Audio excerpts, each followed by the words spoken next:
Everybody knows the Godox SL60w, the old model, right? But there's a Colbor CL60M, which people are asking me to review to see if it replaces that light. Should you be buying the Colbor or should you be buying Godox? It's a really good question, so I bought this myself so that I could answer that question. It's not sponsored, it's just my own personal review. I do want to point out that I recognize there is a new model of the Godox SL60w, the Mark II. I will share some thoughts about that at the end. I don't personally own that light, but I'll tell you what I think about it as it compares to the Colbor. So right now, this Colbor light costs $129 on Amazon. You can even find it cheaper than that for about 120 bucks. What you get when you buy it is, of course, the light. You get this tilt bracket for mounting it to a light stand. You get a Bowens mount adapter. You get a mini Bowens mount reflecting dish. You get USB-C power cables and a small lunchbox sized case for everything to go inside. Now, in comparison, the Godox SL60w, when you buy it, you get the light, you get a power cable, and you get the Bowens mount reflector. That's it. There's no case. There's nothing else. When it comes to what this little thing can do, it is dimmable from 0 to 100% power.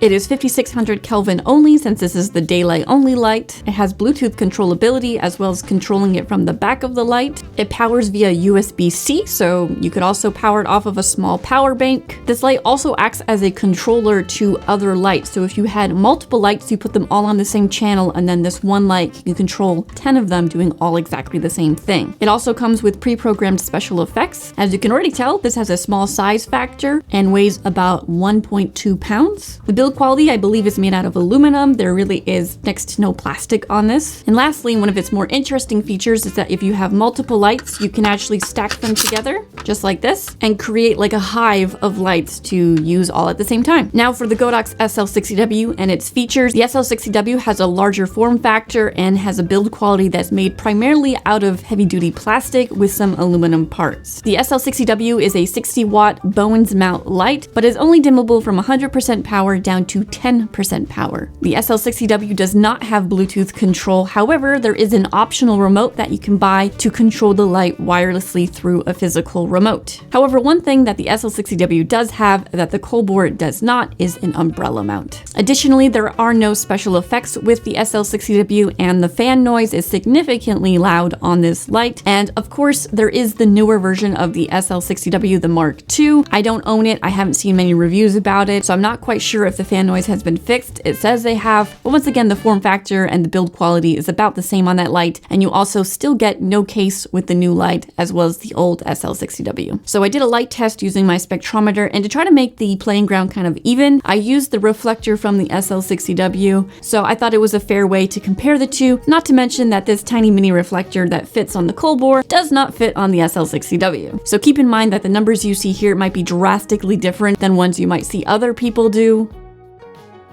A quick note about using this via the app. It's actually been really useful. I enjoyed the app. It was easy to connect and easy to operate. So well done with the app for Colbor. I think it was a well-made app and it wasn't just tossed together. Like I said before, the fan noise on the Colbor is absolutely silent. I had it at 100% power for several hours and it was not making any noise. I had to put my ear up to it just to make sure it was running. Whereas the SL60w, the higher you put the power output, especially at 100%, you can definitely hear it. It's very loud, very noticeable. So as you might have noticed already, there are some unique features about this small little affordable light, some of which gets it a lot of attention. One of them being this Bowens mount that you basically just press and slip on. It's held together by these spring-loaded ball bearings, and it actually does a really good job. I did a test where I vigorously, and I mean vigorously, shook this thing so to see if the Bowens mount attachment would come off of the light with a giant 90cm softbox on it, and I'm happy to tell you that it did not come off. Now, of course, I haven't been using these for years on end or anything like that, so I can't say if they'll last forever, but as far as giving it a really good test, it withstood it. You might have noticed the other two unique things is that one, you have a detachable light stand mounting point, and then you also have the ability to stack these together. That is the reason why this is detachable, is so that if you wanted to mount, say, 9 or 10 of these all together, you don't have these mounting points getting in the way, and then you can also pick and choose where the mounting point is for the entire stack of lights. It might be worth pointing out that there is no other mounting point on these lights. There's no quarter 20 mounts or anything, so you will have to use this specialty mount that comes with the lights. If you lose this, you will lose your ability to mount these lights. So just keep that in mind, is that having something like this that's proprietary can have a downside to it. It's also worth pointing out that all of these are powered via USB-C. For some people, they might like this idea. I think there are other filmmakers out there that hate this idea and are worried about the connection point breaking or snapping. And there is no locking mechanism to lock the cable into the light to make sure that it doesn't get yanked out or break inside of the light. And that is why on this little proprietary mount, they made this little section to hold your cable in so that it keeps it and prevents it from being yanked out by accident. Now, speaking of issues, there are some issues while using this light, and I'd like to cover those now. First, the stacking feature is really cool. It's useful for people who are lighting large areas using some sort of diffusion sheet, scrim, or 4x4, for example. However, when you stack these lights, you no longer can use the Bones mount adapter and control these lights a little bit with, say, a reflecting dish or maybe some other modifier. So that means when they're all stacked up, you have to use some bare bulb. Now, I personally don't see myself using this stacking function very often, as I probably would rather use a different light or a different modifier to get the same results. However, there might be people out there that find this very useful and fascinating. I'm just not one of them. Now, one of the biggest concerns for me with this light is that there is no protection on the LED chip. There's no glass, there's no plastic that covers over the chip. So if you touch this, or a bug or a large piece of dust or some other object touches this light, gets stuck on it while it's in use and burns itself onto the chip, it will actually damage the chip and you'll no longer be able to use the light. While these are affordable, it's not ideal. It doesn't take much to have that piece of protection on it, so it is a little bit sad to see that they did not do this. Not to mention, the bigger issue is this stupid piece of plastic that they give you to cover it up and protect it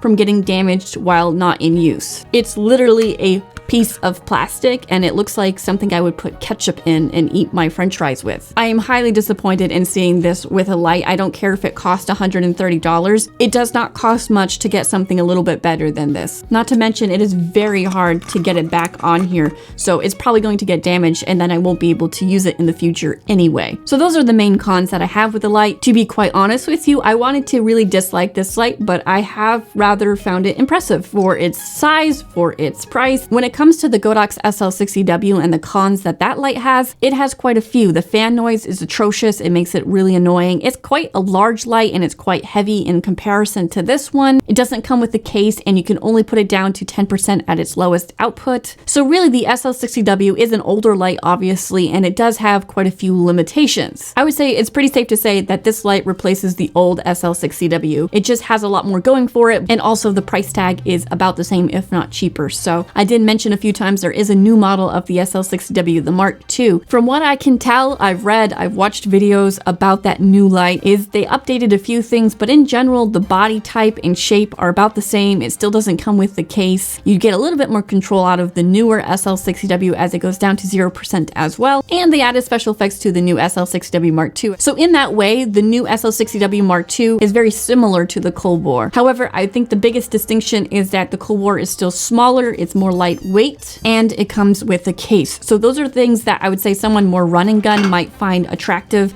with a Colbor still versus the newer Godox SL60w Mark II. So that's my review and comparison. If you're interested in knowing more about the bicolor light, you're going to want to watch the video that's coming out very soon as I compare this light to the Amaran 60X. Now, if you have any questions, go ahead and put them down in the comments and I will answer them as best I can. Thanks for watching, and I'll see you next time.